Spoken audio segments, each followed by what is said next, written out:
Sean. Let me talk to Sean first. And so Sean went on with the trip on me, and he sat next to, don't say her name or anything like that. But he had an amazing conversation, something that I would suggest that when you meet people, don't judge them, don't get angry, but you got to put the truth out there, and you'll be surprised they'll hear the truth because they never heard it before. And they may not, whatever, in front of you, but at least without judgment, you told the truth to the person. But he had an interesting conversation with someone on the airplane. Yeah, it was really amazing. 4-hour talk. 4 hours and 10 minutes from here to Washington, D.C. We talked the whole time. And within the first 10 minutes, you know, obviously I'm more on the conservative side. She was from LA, very liberal, progressive. And one of the first things we said to each other, well, one thing we can agree on is that we're probably not going to agree on anything. You know, and throughout the rest of the talk, it got very deep in some areas, and we did end up coming around and agreeing on a lot of things, and it was surprising, but it was such a relief to talk to somebody on the opposite end of the political spectrum who at least will have a conversation and want to talk about it as opposed to just getting angry. But one part that really stood out, I said, you know, if you ever get married, are you going to obey your husband? And she's like, obey really isn't a word that's in my vocabulary at all. And I was trying to suggest to her that it's not going to work if that's going to be the case. It's just not going to work.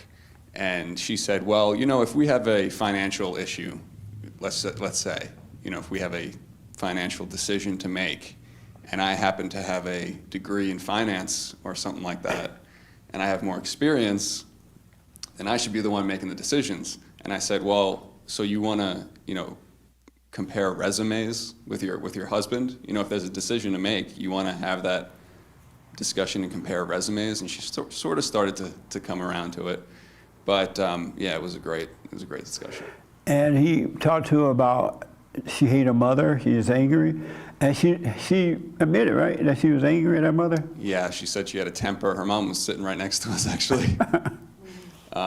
But she said that she had a temper, and she said she got angry in certain situations that had nothing to do with her mother. She said, you know, well, I get angry when I see someone getting bullied, and I tried to suggest to her that, you know, it wasn't the situation that was causing that. It starts in the home, and it starts with a relationship with her mother.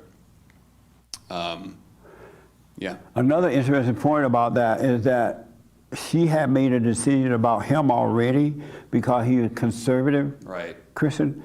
And when they were going into the conversation based on what Sean said, she would just assume because he was a conservative, he was going to respond as conservative Christians do. They all have the same language, right?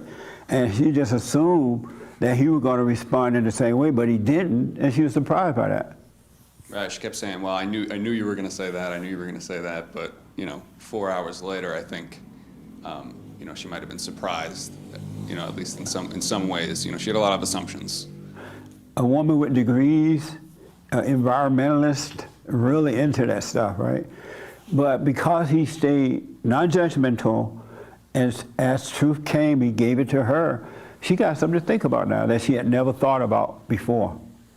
You don't have to be out protesting and holding signs and fighting somebody trying to make them be. The light of the Father would do it for you. Just like Dub mentioned Christ in that movie, what's in that movie? Chosen. Christ wasn't out carrying picket signs.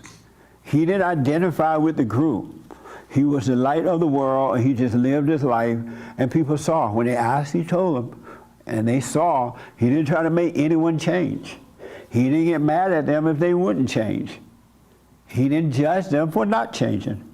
He didn't feel bad if they didn't change, or agreed or disagreed. He just walked the earth as the light. And as children, sons and daughters of God, we must become that way too. Everybody have a right to stay in their hell, and you are wrong for judging them for it. You're worshiping the devil. And you shouldn't be feeling anything about it. If one woman killed 10 babies, oh, she killed 10 babies. Oh, that's amazing.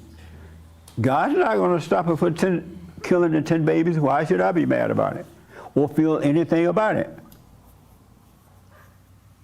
You know what I mean? Anybody disagree with that? Anything else, Sean? No, we can move on. Okay, let me take Hassan, and then Frankie, and then I got one. The time is already gone. Yes, Hassan. Yeah. It's funny because it's sort of like the what separates us from God, the biblical Yeah, let's question. do that. What's the one thing that separates you from God? Well, it's funny because it's very similar to the friends conversation, and like you just said, the illusion of the friend, the illusion is what separates us kind of from God. The expectations, the scared to be honest with the friend, the judging of the friend when you are honest and they don't take heed to it, and all this stuff. So, yeah. It's funny, I did an interview while I was away too, besides other things. And this person, really nice guy, but he have a lot of black friends, well-known friends and a lot of black friends. So I asked him, we were going on, and I asked him, what's wrong with the blacks? And he was like stunned. He was like, I can't say. Right, something like I can't say? Yeah. And they said, well, he won't say it because he may get ghosted or something. Yeah, he said, we don't need another white person speaking for the blacks. Oh, yeah. We don't need another white person speaking for the blacks. I said, that's not it. It was so much, it was fun. You'll see that today on his show, by the way. But I said, no. The truth is not of color. The truth is not of us. The truth is from God. And if you know the truth, you should love the blacks enough to tell them, hey, you need to you need to forgive. You need to drop your anger. It's not me. I'm not your problem. But if you say, well, I'm not black, I can't tell blacks what to do, what you really say, I don't love them. I don't love them. Because if you don't love all, you love none. You love none if you don't love all. And so I'm saying that because we got to get away from this idea that Christ doesn't care what color you were. The truth is for all who will receive it. It doesn't matter. All who will receive it, because it's not about, it's a spirit. It's not even about color, male or female, or anything like that.